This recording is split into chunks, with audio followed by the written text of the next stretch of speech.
In the second term, our government, under the leadership of Honorable on its responsibilities to build a prosperous country with comprehensive development of all people and all regions.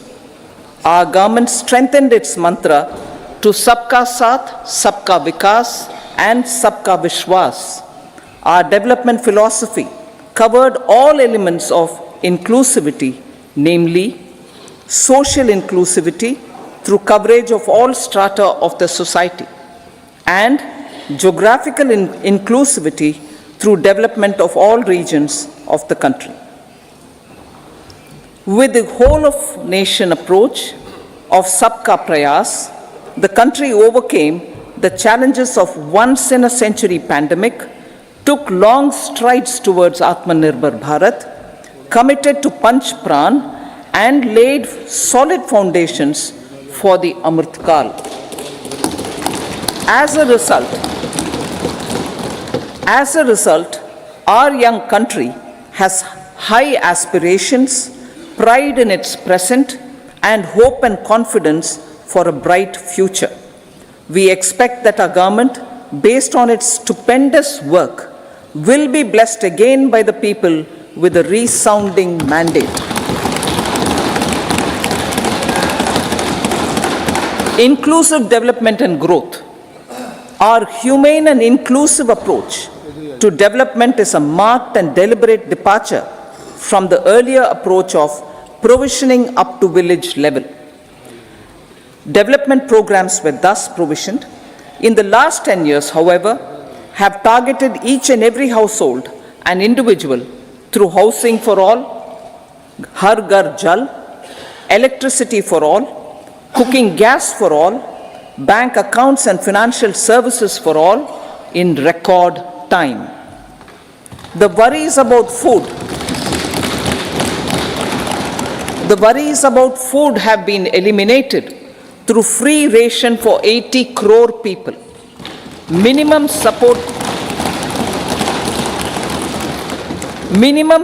prices for the produce of Annadata are periodically increased appropriately. These and the provision of basic necessities have enhanced real income in the rural areas.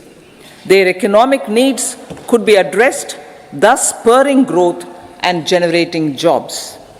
Social justice.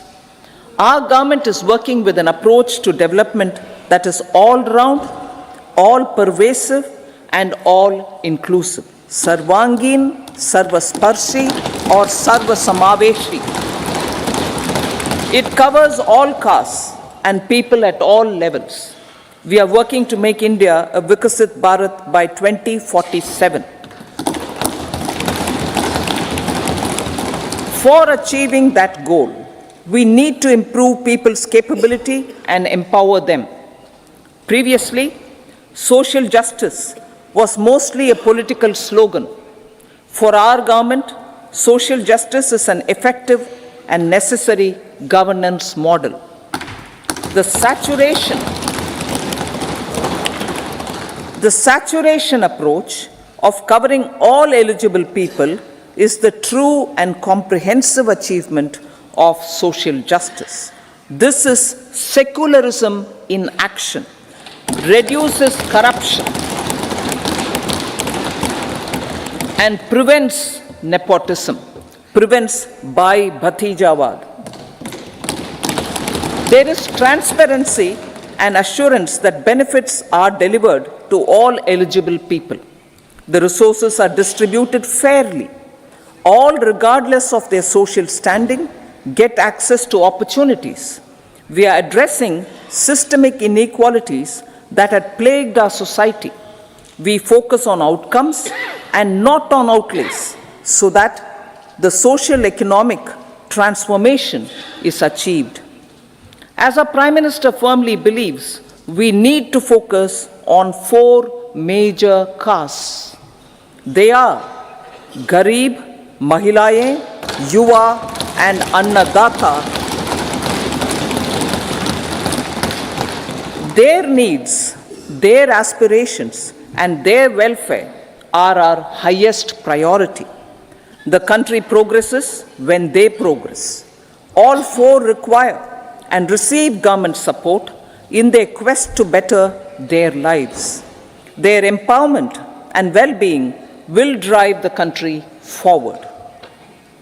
Garib Kalyan, Desh Ka Kalyan. We believe in empowering the poor. The earlier approach of tackling poverty through entitlements had resulted in very modest outcomes. When the poor became empowered partners in the development process, government's power to assist them also increases manifold. With the pursuit of Sabka Saath, in these 10 years, the government has assisted 25 crore people to get freedom from multi-dimensional poverty. Our government's efforts are now getting synergized with energy and passion of such empowered people. This is truly elevating them from poverty. Direct benefit transfer of 34 lakh crore rupees from the government using PM Jan Dhan account to savings of 2.7 lakh crores of rupees for the government. This savings has been realized through avoidance of leakages prevalent earlier. The savings have helped in providing more funds for Garib Kalyan. PM Swanidhi has provided credit assistance to 78 lakh street vendors. From that total of 78 lakh street vendors, 2.3 lakh have received credit for the third time. PM Janman Yojana reaches out to the particularly vulnerable tribal groups who have remained outside the realm of development so far. PM Vishwakarma Yojana provides end-to-end support to artisans and craftspeople engaged in 18 trades. The schemes for empowerment of Divyangs and transgender persons reflect firm resolve of our government to leave no one behind. Welfare of Annadata. Farmers are our Annadata. Every year under PM Kisan Samman Yojana, direct financial assistance is provided to 11.8 crore farmers, including marginal and small farmers. Crop insurance is given to 4 crore farmers under PM Fasal Bima Yojana. These, besides several other programs, are assisting Annadata in producing food for the country and for the world. Electronic National Agricultural Market has integrated 1,361 mandis and is providing services to 1.8 crore farmers with trading volume of 3 lakh crores of rupees. The sector is poised for inclusive, balanced, higher growth and productivity. These are facilitated from farmer-centric policies, income support, coverage of risks through price and insurance support, promotion of technologies and innovations through startups. Empowering the Amrit PD, the Yuva. Our prosperity depends on adequately equipping and empowering the youth. The National Education Policy 2020 is ushering the transformational reforms. PM Schools for Rising India, PM Shri, are delivering quality teaching and nurturing holistic and well-rounded individuals. The Skill India mission has trained 1.4 crore youth, upskilled and reskilled 54 lakh youth, and established 3,000 new ITIs. A large number of institutions of higher learning, namely 7 IITs, 16 triple ITs, 7 IIMs, 15 AIMS, and 390 universities have been set up. PM Mudra Yojana has sanctioned 43 crore loans aggregating to 22.5 lakh crores of rupees for entrepreneurial aspirations of our youth. Besides that, Fund of Funds, Startup India, and Startup Credit Guarantee schemes are assisting our youth. They are also becoming Rozgar Data. The country is proud of our youth scaling new heights in sports. The highest ever medal tally in Asian Games and Asian Para Games in 2023 reflects a high confidence level.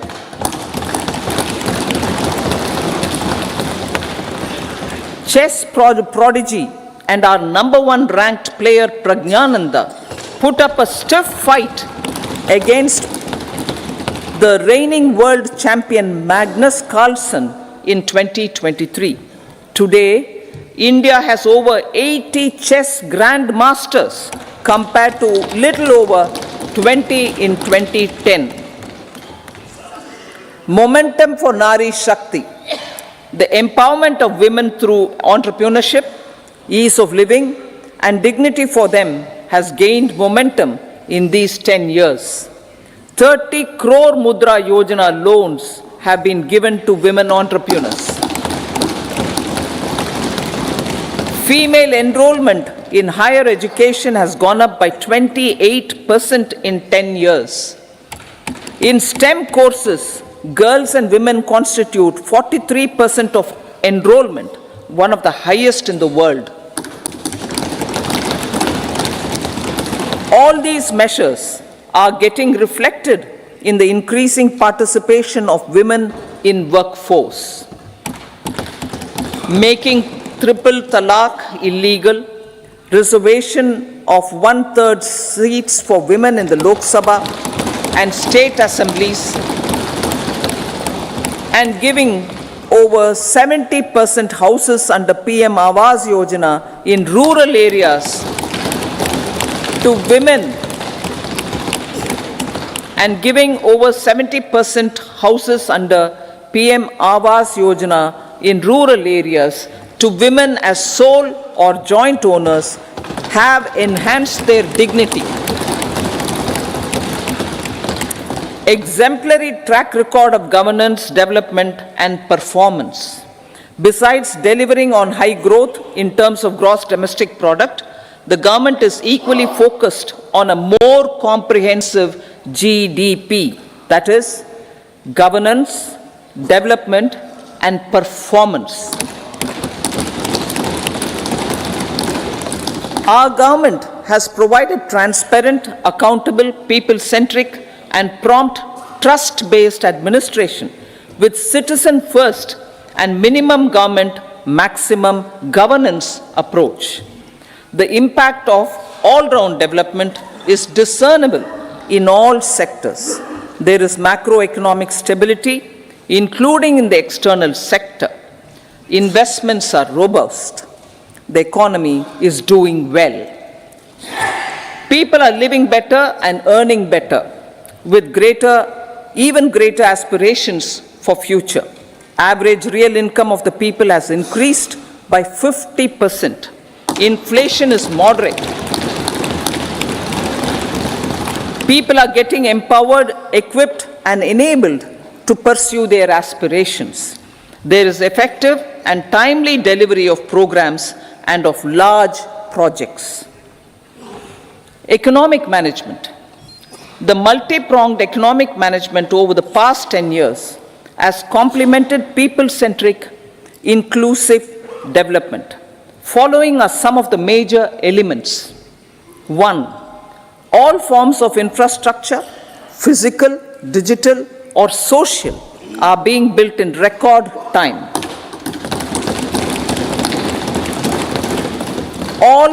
Number 2, all parts of the country are becoming active participants in economic growth. Number 3, digital public infrastructure, a new factor of production as if in the 21st century, is instrumental in formalization of the economy. Number 4, goods and services tax has enabled one nation, one market, one tax. Tax reforms have led to deepening and widening of tax base. Number 5, strengthening of the financial sector has helped in making savings, credit, and investments more efficient. Number 6, GIFT, IFSC, and the Unified Regulatory Authority, IFSCA, are creating a robust gateway for global capital and financial services for the economy.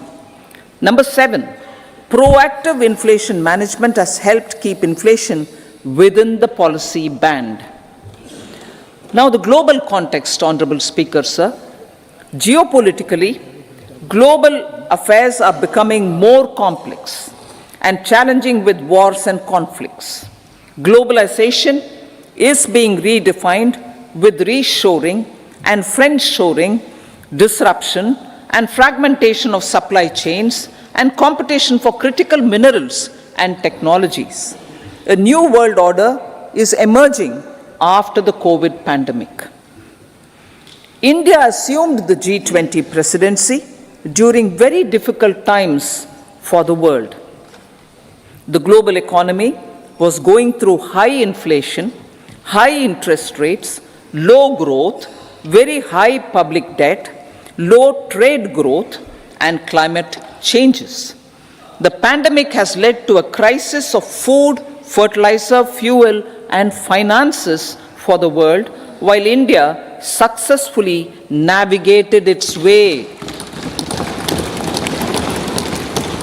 The country showed consensus on solutions for those global problems. The recently announced India-Middle East-Europe economic corridor is a strategic and economic game changer for India and others. In the words of Honorable Prime Minister, the corridor, and I quote, will become the basis of world trade for hundreds of years to come, and history will remember that this corridor was initiated on Indian soil, unquote. Vision for Vikasit Bharat. Our vision for Vikasit Bharat is that of prosperous Bharat in harmony with nature, with modern infrastructure, and providing opportunities for all citizens and all regions to reach their potential. With confidence arising from strong and exemplary track record of performance and progress, earning Sabka Vishwas, the next 5 years will be years of unprecedented development and golden moments to realize the dream of developed India by 2047. The trinity of demography, democracy, and diversity backed by Sabka Prayas has the potential to fulfill aspirations of every Indian. As Honorable Prime Minister in his Independence Day address to the nation mentioned, I quote, there is no dearth of opportunities, as many opportunities as we want. The country is capable of creating more opportunities. Sky is the limit, unquote. Strategy for Amrit Kal. Our government will adopt economic policies that foster and sustain growth, facilitate inclusive and sustainable development, improve productivity, create opportunities for all, help them enhance their capabilities, and contribute to generation of resources to power investments and fulfill aspirations. Guided by the principle, reform, perform, and transform, the government will take up next generation reforms and build consensus with the states and stakeholders for effective implementation. It is an important policy priority for our government to ensure timely and adequate finances, relevant technologies, and appropriate training for the micro, small, and medium enterprises, MSMEs, to grow and also compete globally, orienting the regulatory environment to facilitate their growth will be an important element of this policy mix. Aligning with the Panchamrit goals, our government will facilitate sustaining high and more resource-efficient economic growth. This will work towards energy security in terms of availability, accessibility, and affordability. For meeting the investment needs, our government will prepare the financial sector in terms of size, capacity, skills, and regulatory framework. Aspirational Districts Program. Our government stands ready to assist the states in faster development of aspirational districts and blocks, including generation of ample economic opportunities. Development of the East. Our government will pay utmost attention to make the eastern region and its people a powerful driver of India's growth.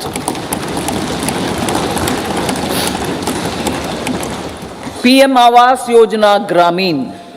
Despite the challenges due to COVID, implementation of PM Awas Yojana Gramin continued, and we are close to achieving the target of 3 crore houses. 2 crore more houses will be taken up in the next 5 years to meet the requirement arising from increase in the number of families. Rooftop solarization and Muft Bijli. Through rooftop solarization, 1 crore households will be enabled to obtain up to 300 units free electricity every month. This scheme follows the resolve of Honorable Prime Minister on the historic day of consecration of Sri Ram Mandir in Ayodhya. Following benefits are expected. Savings up to 15 to 18,000 rupees annually for households from free solar electricity and selling the surplus to the distribution companies. Charging of electric vehicles. Entrepreneurship opportunities for a large number of vendors for supply and installation. Employment opportunities for the youth with technical skills in manufacturing, installation, and maintenance. Housing for middle class.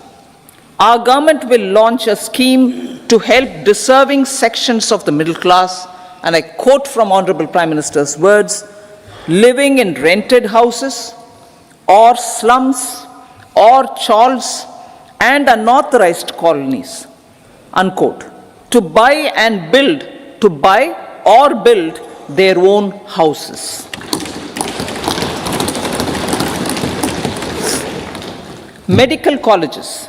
Several youth are ambitious to get qualified as doctors. They aim to serve our people through improved healthcare services.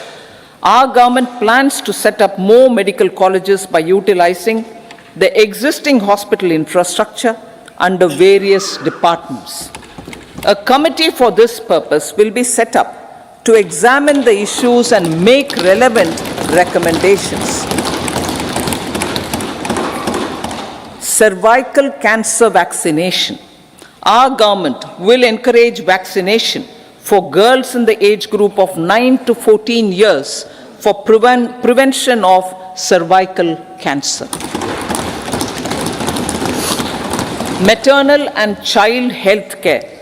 Various schemes for maternal and child care will be brought under one comprehensive program for synergy in implementation.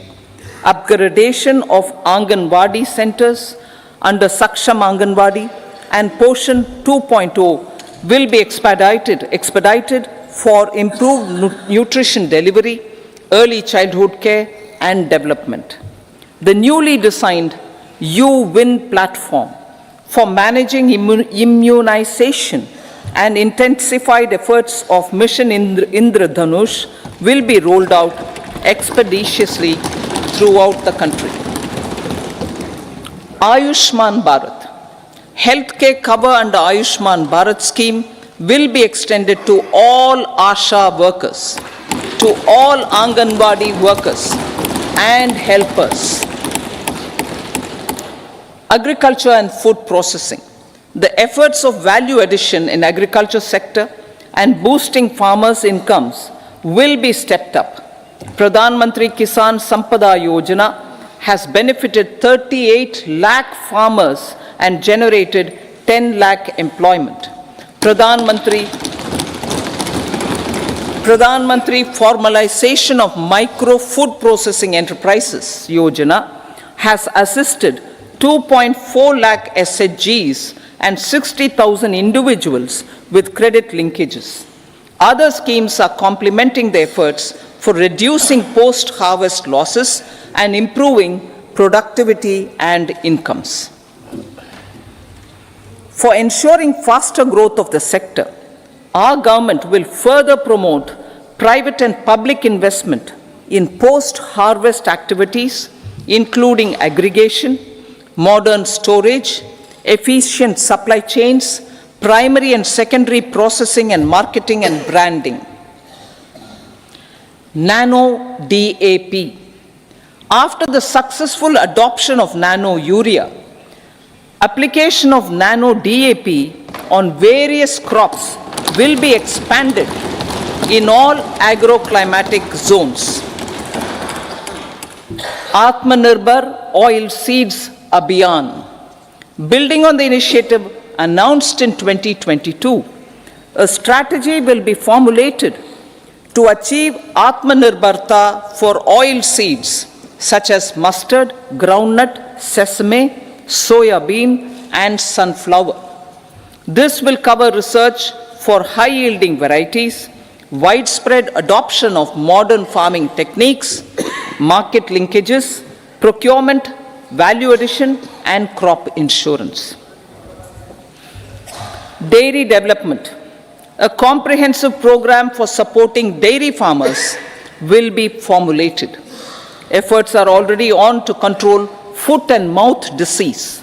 India is the world's largest milk producer with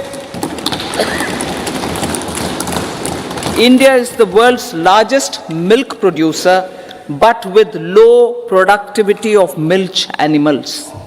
The program will be built on the success of existing schemes such as Rashtriya Gokul Mission, National Livestock Mission, and infrastructure development funds for dairy processing and animal husbandry. Matsya Sampada. It was our government which set up a separate department for fisheries, realizing the importance of assisting fishermen. This has resulted in doubling of both inland and aquaculture production.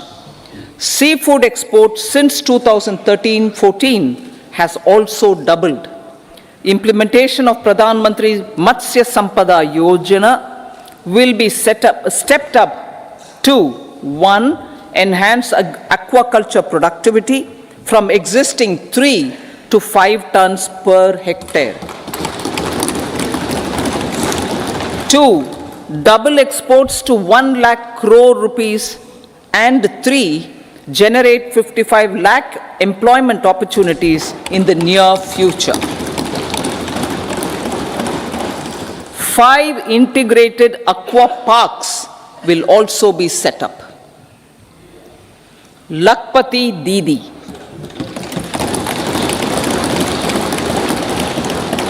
83 lakh SHGs, 83 lakh SHGs with 9 crore women are transforming rural socio-economic landscape with empowerment and self-reliance. Honorable Speaker said, their success has assisted nearly 1 crore women to become Lakpati Didi already. They are an inspiration to others. Their achievements will be recognized through honoring them. Buoyed by the success, it has been decided to enhance the target for Lakpati Didi from 2 crores to 3 crores.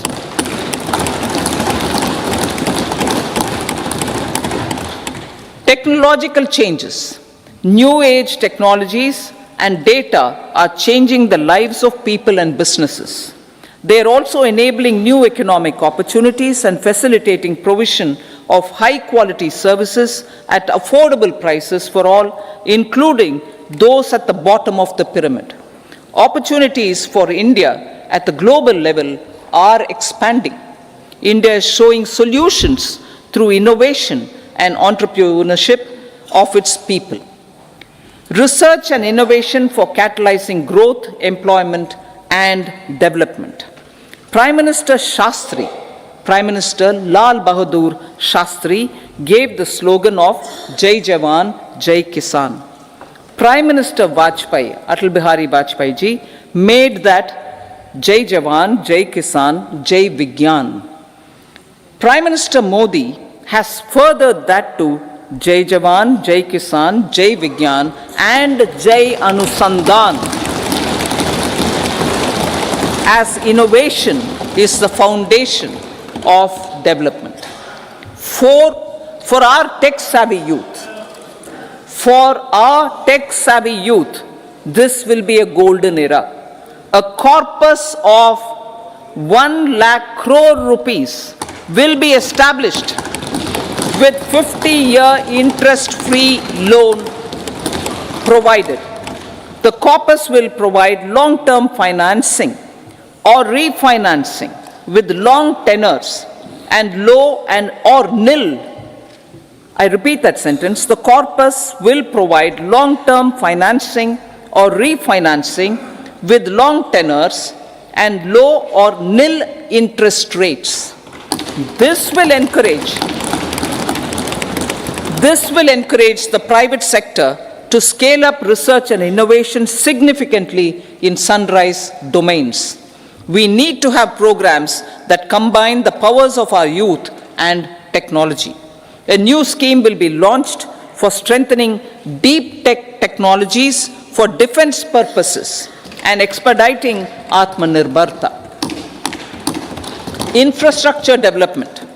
Building on the massive tripling of the capital expenditure outlay in the past 4 years, resulting in huge multiplier impact on economic growth and employment creation, the outlay for the next year is being increased by 11.1% to 11,111 crore rupees.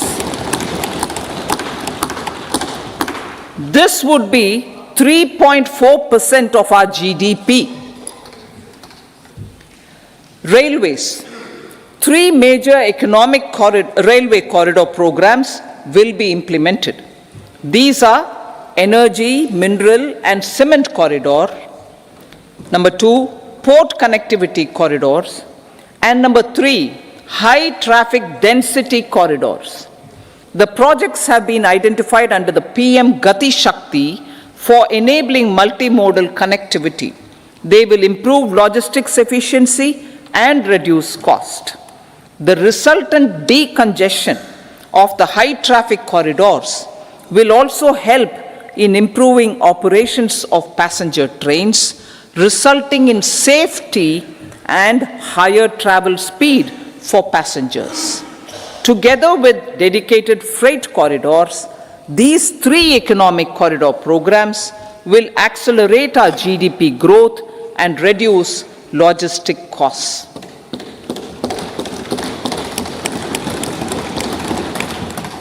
40,000 normal rail bogies will be converted to Vande Bharat standards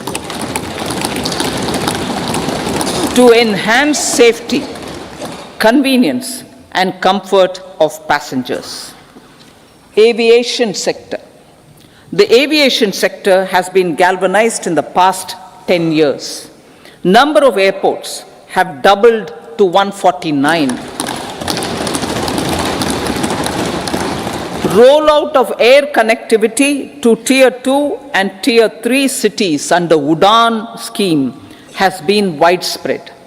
517 new routes are carrying 1.3 crore passengers. Indian carriers have proactively placed orders for over 1,000 new aircrafts.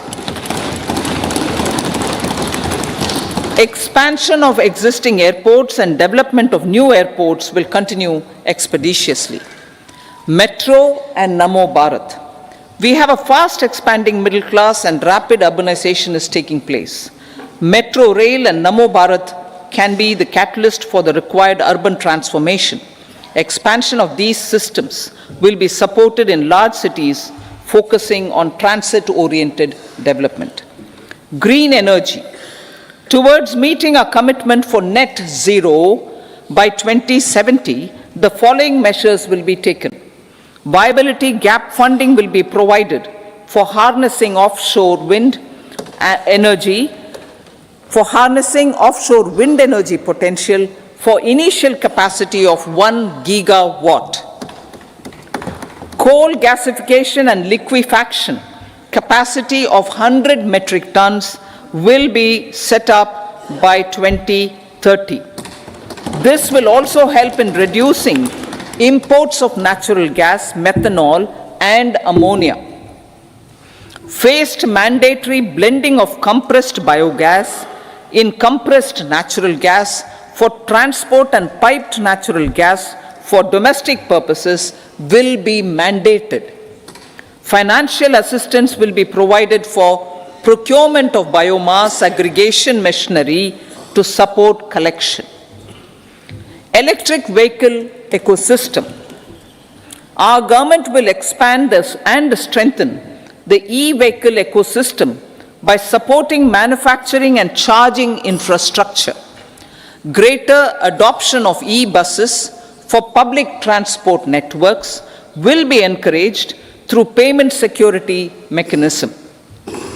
Biomanufacturing and biofoundry. For promoting green growth, a new scheme of biomanufacturing and biofoundry will be launched. This will provide environment-friendly alternatives such as biodegradable polymers, bioplastics, biopharmaceuticals, and bioagri inputs. This scheme will also help in transforming today's consumptive manufacturing paradigm to the one based on regenerative principles. Blue Economy 2.0. For promoting climate resilient activities for Blue Economy 2.0, a scheme for restoration and adaptation measures and coastal aquaculture and mariculture with integrated and multi-sectoral approach will be launched. Comprehensive development of tourist centers. The success of organizing G20 meetings in 60 places presented diversity of India to global audience. Our economic strength has made the country an attractive destination for business and conference tourism. Our middle class also now aspires to travel and explore. Tourism, including spiritual tourism, has tremendous opportunities for local entrepreneurship. States will be encouraged to take up comprehensive development of iconic tourist centers, branding and marketing them at global scale.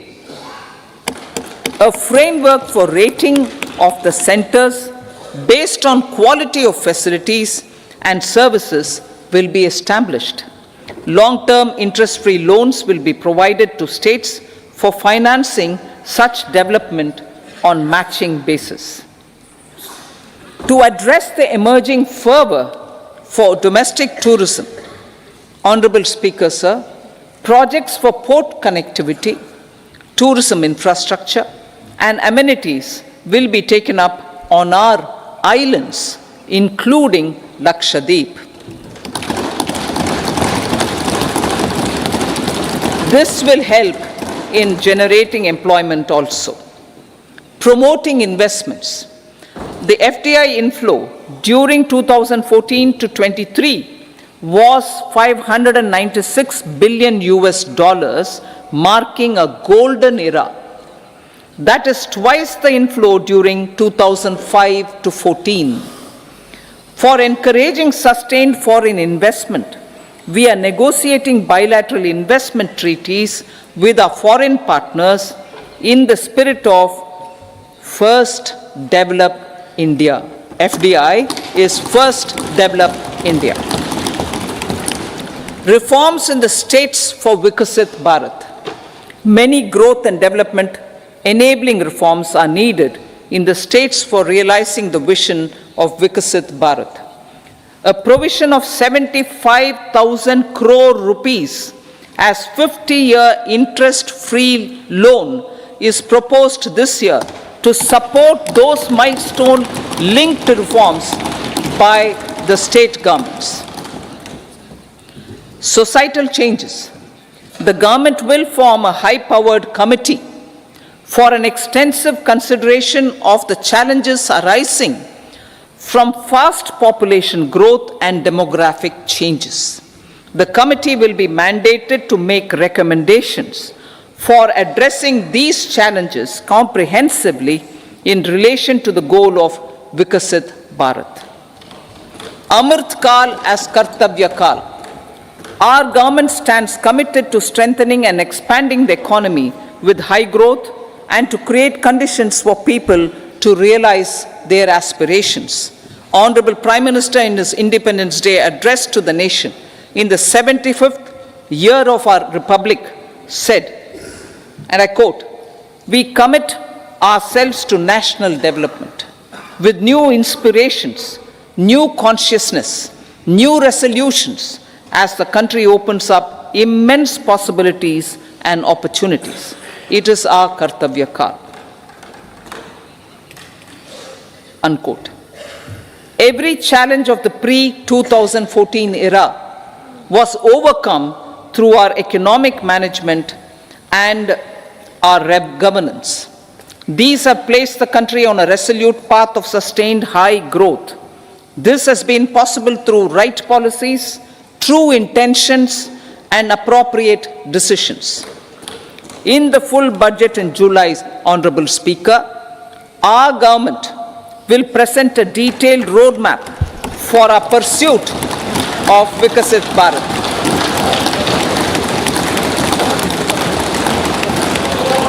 Revised estimates. Revised estimates of 2023-24. The revised estimate of the total receipts other than borrowings is 27.56 lakh crores of rupees, of which the tax receipts are 23.24 lakh crore rupees. The revised estimate of total expenditure is 44.90 lakh crore rupees.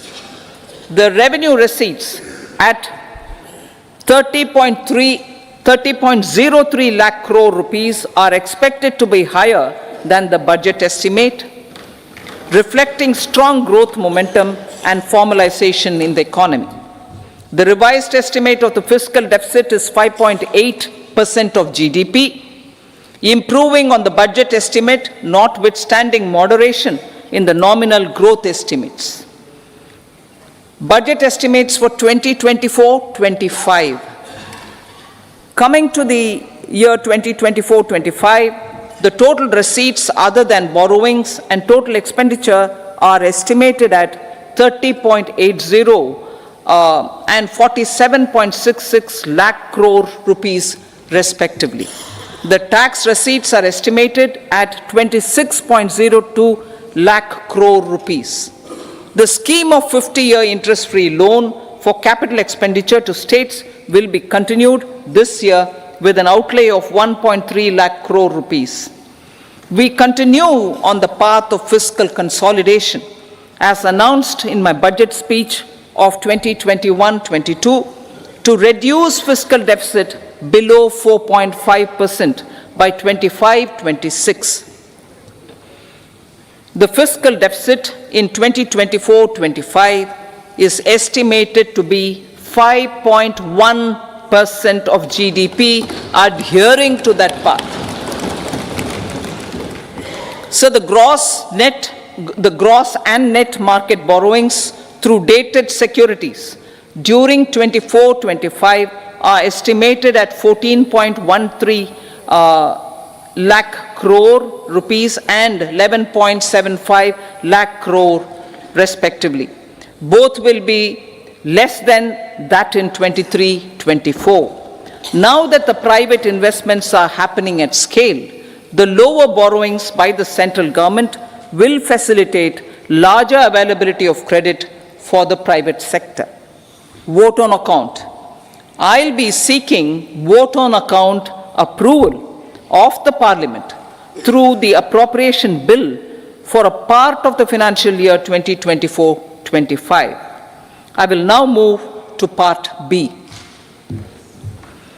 Honorable Speaker, sir, over the last 10 years, the direct tax collections have more than trebled and the return filers swelled 2.4 times. I would like to assure the taxpayers that their contributions have been used wisely for the development of the country and welfare of its people. I appreciate the taxpayers for their continued support. The government has reduced and rationalized tax rates. Under the new tax scheme, there is now no tax liability for taxpayers with income up to 7 lakh rupees, up from 2.2 lakh rupees in the financial year 2013-14.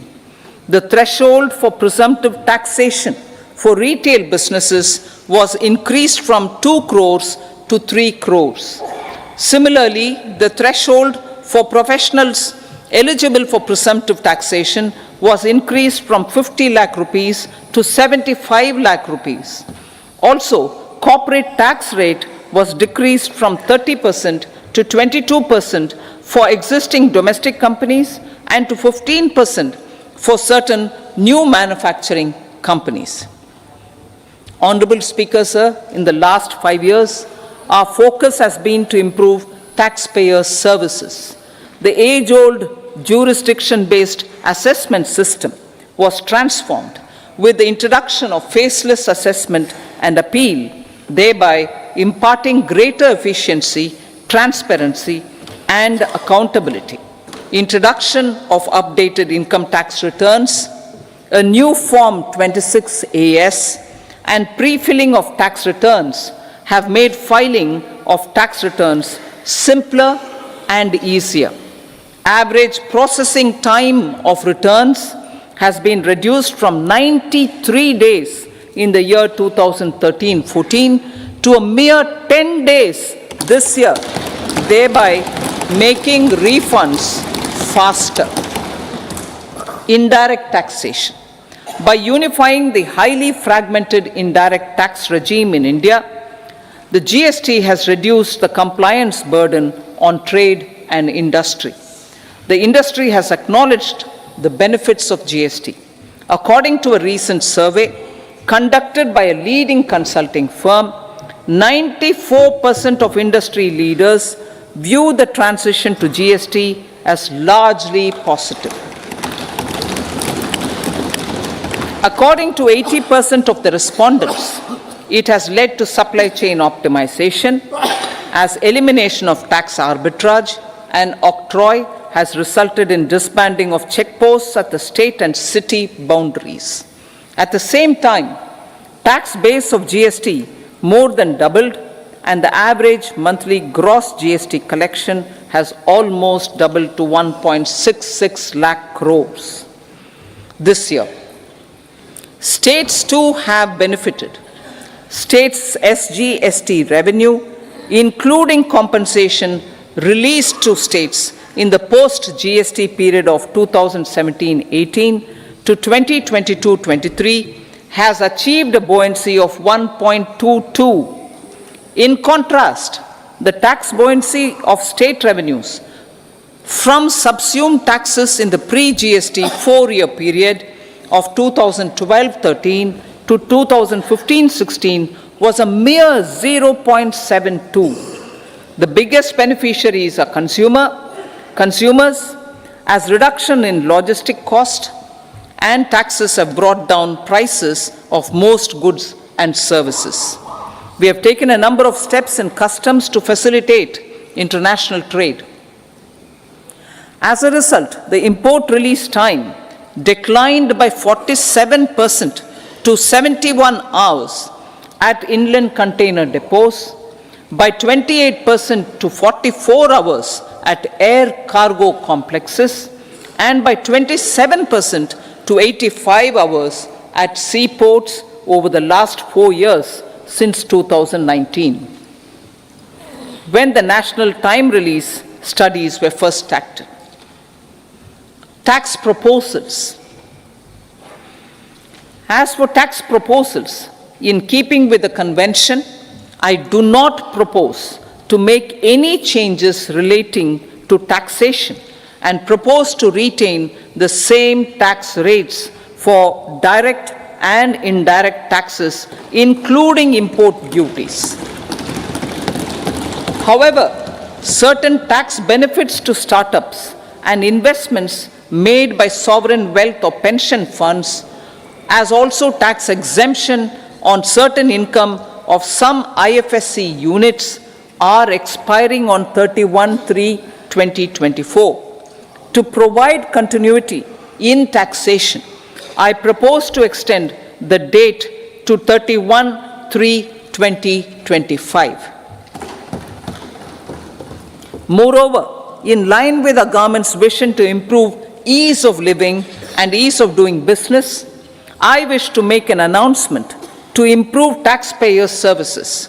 There are a large number of petty, non-verified, non-reconciled, or disputed direct tax demands,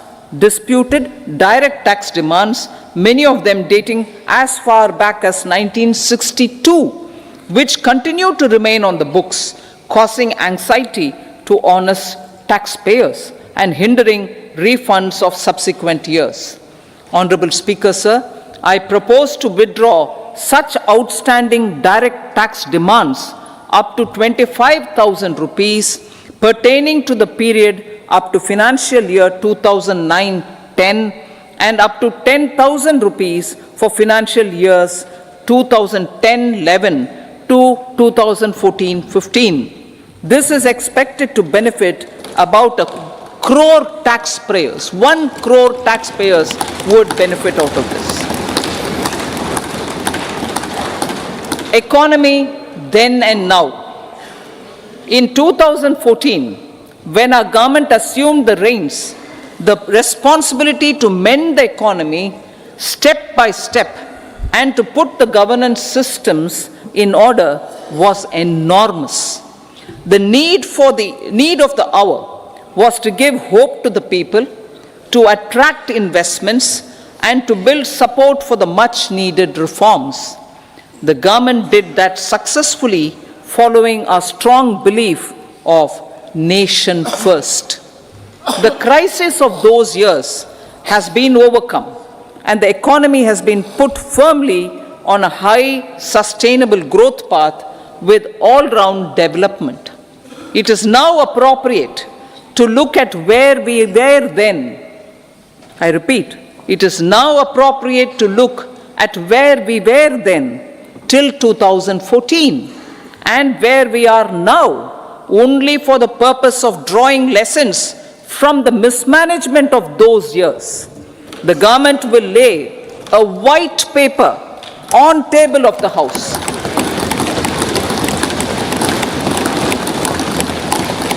The exemplary track record of governance, development and performance, effective delivery and Jan Kalyan has given the government trust, confidence and blessings of the people to realize whatever it takes, the goal of Vikasit Bharat, with good intentions, true dedication and hard work in the coming years and decades. With this, Honorable Speaker, I commend the interim budget to this august House. Jai Hind.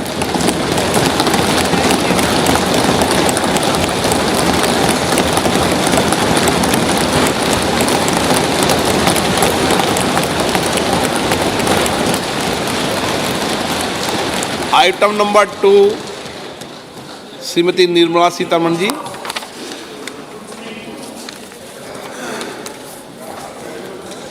Sir, with your permission, I rise to lay on the table the following statements under Section 3(1) of the Fiscal Responsibility and Budget Management Act 2003, Medium-Term Fiscal Policy cum Fiscal Policy Strategy Statement and Macroeconomic Framework Statement.